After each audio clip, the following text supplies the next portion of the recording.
ജിസേലാണ് ഇന്ന് എവിക്റ്റ് ആയത്. ജിസേലിന് പോലും പ്രതീക്ഷയില്ലായിരുന്നു.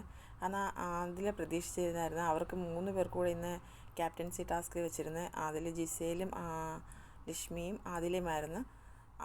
ആദിലയാണ് ജയിച്ചത്. ആദില ജയിച്ചെങ്കിലും ആദിലയ്ക്ക് ഒട്ടും പ്രതീക്ഷയില്ലായിരുന്നു ആദില എവിക്റ്റ് ആവില്ല എന്ന്.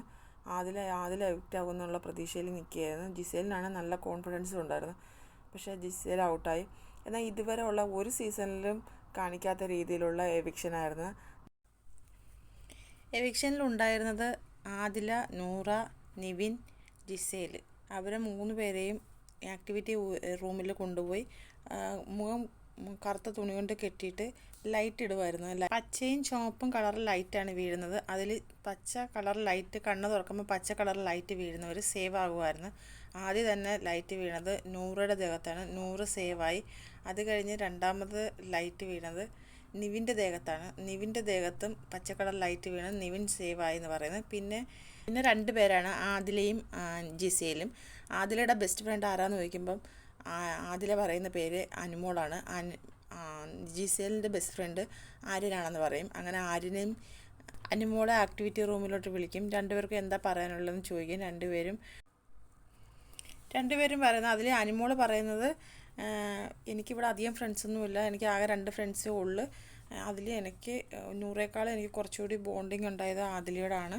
അതുകൊണ്ട് ഇവിടുന്ന് പോയാലും നമ്മൾ പുറത്ത് വെച്ച് കാണും. നമ്മൾ ഈ ഫ്രണ്ട്ഷിപ്പ് നമ്മൾ മുന്നോട്ട് കൊണ്ടുപോകും. നമ്മുടെ ഫ്രണ്ട്ഷിപ്പ് നല്ല സ്ട്രോങ് ആയിരിക്കും എന്നൊക്കെ അനുമോൾ പറയുന്നു. ആര്യൻ പറയുന്ന ഇതല്ല അവസാനം എന്ന് പറയുന്നു. അത്രേ ആര്യൻ പറയുന്നുള്ളൂ. അങ്ങനെ 2 പേർക്കും ഒരേ കാർഡ് കൊടുക്കും. കാർഡിനകത്ത് നിങ്ങൾക്ക് 2 പേർക്കും ഇഷ്ടമുള്ളത് എഴുതി ആദിലേക്കും ജിസേലിനും കൊടുക്കാൻ പറയും. അങ്ങനെ 2 പേരും ഒരു ലെറ്റർ എഴുതി കൊടുക്കുന്നു. അത് കഴിഞ്ഞിട്ട് പിന്നെ 2 പേരെയും കണ്ണ് കെട്ടി ബിഗ് ബോസിൻ്റെ ടീം അംഗങ്ങൾ 2 വഴിക്ക് കൊണ്ടുപോവുകയാണ് ചെയ്യുന്നത്. എന്നിട്ട് എല്ലാവരും പുറത്ത് പോയിക്കോളാൻ പറയും. ഇവർ 2 പേരോടും പറയും, നിങ്ങൾ 2 പേരും പോയി മെയിൻ ഡോറിൻ്റെ അടുത്ത് നിൽക്കാൻ പറയും. ബാക്കിയുള്ളവർ വരാന്തയിൽ നിൽക്കാൻ പറയും.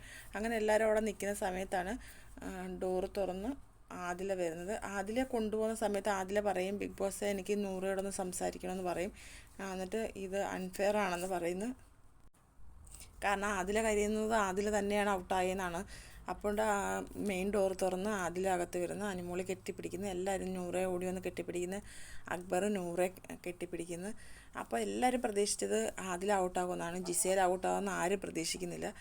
എന്നാൽ ജിസേൽ ഭയങ്കര ഹാപ്പി ആയിട്ടാണ് ലാലേട്ടൻ്റെ മുന്നിലോട്ട് ചെല്ലുന്നത്. ഭയങ്കര ഹാപ്പി അങ്ങനെ സന്തോഷത്തോടെയാണ് ചെല്ലുന്നത്. എല്ലാവരോടും എനിക്ക് ഒരു പിണക്കവും ഇല്ല എന്നൊക്കെ പറയുന്നു. എന്നിട്ട് വീട്ടിലുള്ളവരോട് സംസാരിക്കണമെന്ന് ചോദിക്കുമ്പോൾ എല്ലാവരും പേര് വിളിച്ച് അനുമോളെ ഉൾപ്പെടെ പേര് വിളിച്ച് സംസാരിക്കുന്നു. അനുമോളോടൊന്നും ഒരു ദേഷ്യവും ആരോടും ഒരു ഇതില്ല. ഷാനവാസ് നിവിനും ഭയങ്കര കരച്ചിൽ.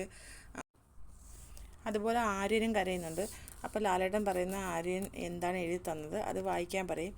അപ്പം ജിസേൽ അത് വായിക്കുന്നുണ്ട്. I love you my sweetest, you always my Giselle എന്ന് വായിക്കുന്നു. എന്നിട്ട് ചിരിക്കുന്നു. എല്ലാവരെയും മിസ് ചെയ്യുന്നുണ്ടെന്ന്, കുറച്ചുകൂടി ആര്യനെ മിസ് ചെയ്യുമെന്ന് പറയും. എന്നിട്ട് അവിടെ ഒളിച്ചു വെച്ചിരിക്കുന്ന കറിവേപ്പില എടുത്ത് കേക്ക് ഒളിച്ചു വെച്ചിരിക്കുന്നു. നിവിന് കൊടുക്കണം, നീ എടുക്കണം എന്നൊക്കെ ജിസേൽ പറയുകയാണ്. ജിസേൽ ഭയങ്കര ഹാപ്പി ആയിട്ടാണ് പറയുന്നത്. എന്നിട്ട് ബെസ്റ്റ് ഓഫ് ലൈക്ക് ആര്യൻ എന്ന് പറഞ്ഞിട്ട് ജിസേൽ യാത്രയാവുകയാണ്. ഭയങ്കര സന്തോഷത്തോടെ തന്നെ ലാലേട്ടനോടും ഒരുപാട് സന്തോഷത്തോടെയാണ് ജിസേൽ ബിഗ് ബോസ് വീട്ടിൽ നിന്ന് ഔട്ടാവുന്നത്. എല്ലാവർക്കും സങ്കടം ഉണ്ടായിരുന്നു. ഒരാളല്ല, എല്ലാവർക്കും സങ്കടം ഉണ്ടായിരുന്നു ജിസേൽ ഔട്ടായതിൽ. ആര്യൻ ഭയങ്കര കരച്ചിലായിരുന്നു. ആര്യൻ ഇത്രയും കരഞ്ഞ് ഞാൻ കണ്ടിട്ടേ ഇല്ല. അത്രയ്ക്കും കരച്ചിലായിരുന്നു ആര്യൻ ഈ ഒരാഴ്ചയായിട്ട് ജിസേലിനെ അവോയ്ഡ് ചെയ്തുകൊണ്ടിരുന്നതാണ്. പക്ഷേ ഫാമിലി വന്നതിനപ്പുറം. പക്ഷേ ഇന്ന് ജിസേലിനോട് ഭയങ്കര സ്നേഹമായിട്ടാണ് ആര്യൻ നിന്നത്. ആര്യന് ഭയങ്കര സങ്കടം ഉണ്ടായിരുന്നു. അപ്പം അടുത്തൊരു വീഡിയോ ആയിട്ട് ഞാൻ വീണ്ടും വരാം.